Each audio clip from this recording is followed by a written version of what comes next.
She's a fan. And she loves to blow everything out of proportion. Yeah, and the only thing I've started to notice is that Janet talks about everybody, but doesn't quite really talk about anything about herself. Virtual reality. Danny and Jesse, Danny and I are so excited to have you in studio this season of The Valley. Is just as wild as I guess I expected. I expected this from you guys because season 1 was so insane. Season 2 is even more insane. How does it feel watching it back? Yeah, season 2 went above and beyond. Yeah, right. I was like, how are two- they gonna top season 1? But you're doing it. Yeah. And we're only 5 episodes in. Yeah. So, Everybody said, hold my beer. Well, hold my beer and my handle of tequila maybe in the pantry. Well, there you Because I go. mean, because that's what I loved. You're such a little sweetie. The first season, I was like, he's just so cute. How's he ever going to get into drama? And now we're seeing you getting into some of the mess, even though maybe you weren't planning on it. How is it feeling with rewatching last night's episode? Yeah. welcome to the show, Janet. Exactly. It literally is. The first season, I kind of, scooted through, but no. I mean, with what had happened and leaving the night before, not drinking with everybody the day before, and waking up with the kids, and then doing the job, and I wanted to come up and have some fun, and drink a little bit too much of wine, and didn't have my kids there. It was like a vacation. Frat house. Yeah, yeah. But I feel like this season also a lot of different people's eyes were on me, and were wanting to try to make molehills out of mountains. Yeah, I was surprised that Brittany came for Nia the way that she did, because Nia's so sweet, doesn't bother anyone. And Brittany typically, when it doesn't come to Jax, she typically chooses peace. Right. What's your take on her coming for Nia and trying to make Nia say things that I guess she wasn't comfortable saying, or did it need to say? I don't know. I was so I'm still processing it. I'm still processing it, and it was a year ago, but watching it over again. Look, I mean, obviously everybody was drinking. Everybody's inhibitions were down, and I feel like in her situation, she was in the middle of a dumpster fire, with Jax, and so if she felt like someone wasn't pouring out everything or attacking their husband or trying to put out dirty laundry, then it was like, well, I have all this going on in my life, why aren't you doing that? But Nia and I have a different marriage and a different relationship, and we thank God. we're a team. We love, respect, and honor each other. So it was one of those things. Look, do I regret having to take that nap and be that long? But my biggest regret was not being able to defend myself. And have Nia being attacked by so many people in that situation. And mind you, I wasn't chugging tequila in the pantry. Okay, I went in there, I took a swig, and that was it. Janet likes to, I think, talk about both of you. Well, she likes to talk about everybody. Right. Yes, she does. Yeah. Yes, she does. She's a fan.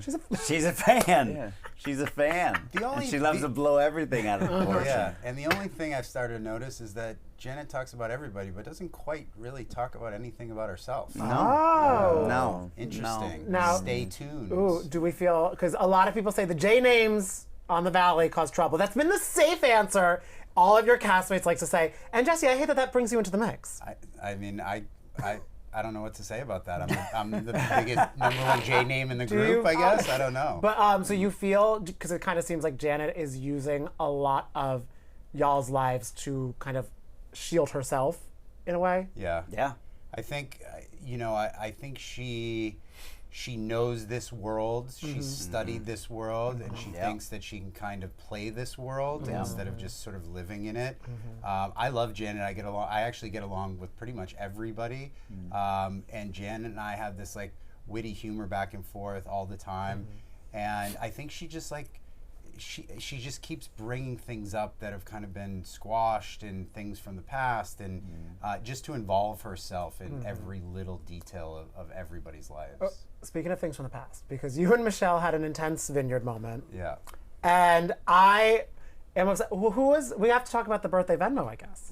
I checked my Venmo. I was like, did I Venmo? You would be the gay man who would send him money. Hey, I know you're my birthday twin. But what was your thought when she was bringing that up? My original thought was like, how much can you deflect away from the actual conversation, right? So, she's talking about somebody who I worked for when I lived in New York, who Michelle spent time at his house in the Hamptons, who traveled to Capri with us, who referred us one of the biggest deals we've ever done, who has been a longtime friend of mine, who sent me money on my birthday, to deflect from the fact that she was getting these deposits on random days, and the days just happened to be a week before she left me, a week before she moved out, a week, like there were all these like weird things that didn't add up, and then she used that to deflect. But thank you for the money. Of course, anytime. We have to get yours after this. Yes, please. What do you think she was trying to imply, though, by mentioning the gay of it all? Like, what was she trying to say? I honestly, like, she was just trying to go tit for tat, and if I was going to bring up receipts, this new word that I keep hearing, then she was going to try to manipulate a receipt as well. Speaking of receipts, she's saying that you used all the receipts. Because that was the other claim, where she was like, you spent all of our money. Right. Where is that? Were you kind of shocked at a lot of the stuff she was coming at you so hot about? Was I shocked? No, I think she was not very happy about how she was portrayed in season 1 and how it ended. And I think she had a one-sided narrative that she was determined to show everyone that Jesse's the bad guy and I'm misunderstood. And I watched it all unfold, but it's like, how many times can you get in a place of, come from a place of defensiveness and just defend everything she's saying instead of letting people figure it out on their own? Stay silent, stay strong, and let her, sort of reveal these things that just aren't true. Yeah. How's the love life today, though? The love life is great. Okay. You mean my love life with Michelle? Not with her. Not with her. No. How would you describe your current dating endeavors? Because on the show, it seems like you are sort of in a single-ish space, but are we back together now? We are still together. Okay. Yeah. It's difficult to come into this situation where you're brought up, you're not there to defend yourself, and that was a choice that we had made. Everything's great right now. How are you and Nia doing with reliving a lot of these moments? Because I'm assuming the next few episodes too, people don't like to let things go in the Valley.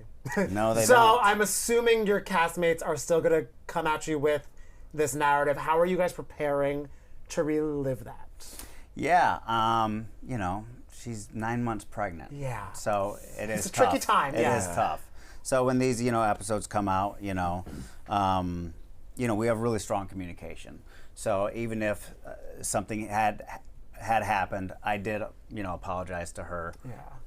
At that time. But it's not past me to apologize again, knowing that it's coming out again or whatever, mistakes, I had made or vice versa, So it's just keeping communication with that and always saying, hey, we're Team Booko and, we can get through anything and we got each other and we just got to protect our peace and protect our joy and stay away from some toxicity. Yeah. How are you guys and Jasmine today? Because I was shocked that she was coming at you, or her because you were asleep, very hot. Because she was talking a lot about you and your drinking and everything, and I didn't know you guys had a lot of friction.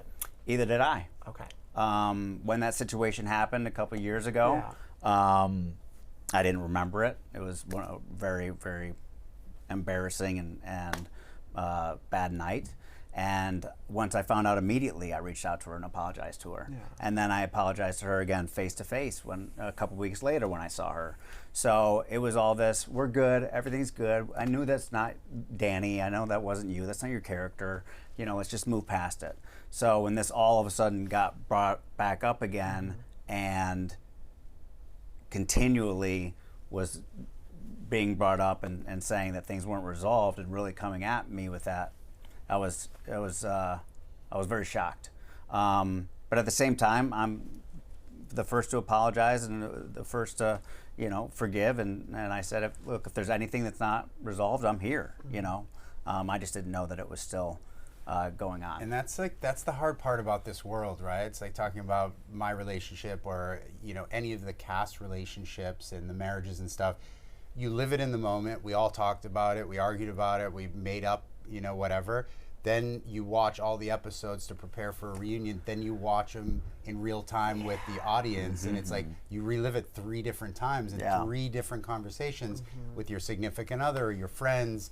And it keeps getting brought up. And then it just, you know, new wounds, new comments and stuff. It's tough. Yeah, you don't know what's going on in other scenes and what they're saying. Yeah. And then what they're saying to your face, when you watch it back, it's like So different. completely different. So, you know, it can be hurtful and it can suck and whatever, but It's part of the job. only thing you can do is you can't control or change anybody but yourself. That's so, true. you Well, know. I want to thank you for falling asleep because it went from the winery to That's true. Danny, and I'm like, okay, moving on to episode 6. Exactly. I know we don't have much time with you left, but I do kind of want to ask one unhinged question, Jesse. One of my favorite things about the Jesse Lally lore is that you had a thing with Anna Nicole Smith. You modeled with Anna Nicole Smith. I'm a massive Anna Nicole Smith fan, so I'm wondering, who do you think Anna Nicole's favorite cast member on The Valley would be, and who do you think she would not really mess with? Oh, take me out of the equation? Take you out of the equation, Okay. yeah. I think it would be a tie between. I think she would love to scheme with Janet, and I think she would be a battle for Jax. I think she would bring Jax down very quickly. Wow. Or they would be the best team ever. So that'd be interesting. Okay. So Yeah, good allegiances. wow. Okay. Yeah. I wish she was still here. Especially, I know. And she would have had some fun with you on the bus when you were giving everyone a free striptease. Yeah, exactly. I mean, Yeah. it's sad, you know.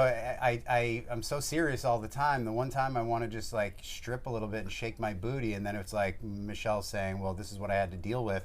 Maybe if I'd been stripping for all that time, who knows how it would have worked out. You're so powerful, you broke down the given- car. That's right. I didn't You even think of that. overpowered the engine. It was so hot that the heating block, the cooling block Oh broke. my God. We didn't even think of that. Your Exactly. Venmos are off the hook after Oh that. my God. Yeah, exactly. Hold on, let me brought show you my too Venmo much milk. right here. You brought too much milk to the yard. But thank you guys so much for stopping by. We're excited to Yeah. see the rest of the season and the reunion.